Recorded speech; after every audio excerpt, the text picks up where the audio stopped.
Katonda yatonda omukyala ng'omukyala mugezi, omukyala alabira wala, omukyala alina amagezi agasinga ag'omusajja.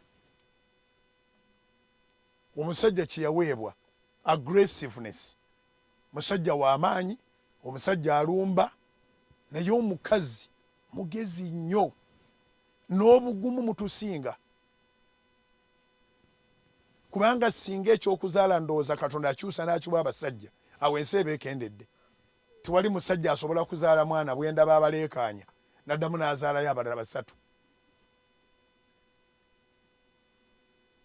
So mu bintu byonna by'okola teweeraliikirira langi yo, teweeraliikirira hayiti yo, weeraliikirira ekimu kyokka nti omutwe gwo mukalu.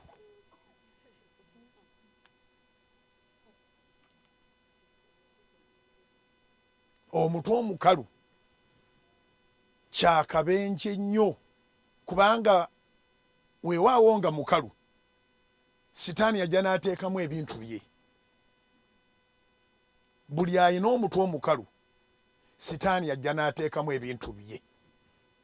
Nga bw'olaba nti omwana bw'aba akyali muto omutwe gwe guba mukalu, si mukalu nti kubanga musiru, naye kaboni nkalu.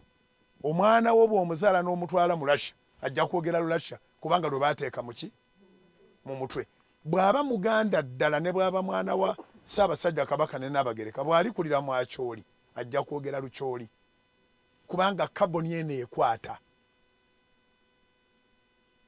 So kyova olaba nti abawala bangi bagwa mu kiti ky'okubeera n'eŋŋambo kubanga tebalina magezi, ate mu kifo ky'okubeera n'abalina amagezi babagatteko amagezi, bali mu baŋŋambo okukkakkananga ekyo kye kigenze ku kaboni.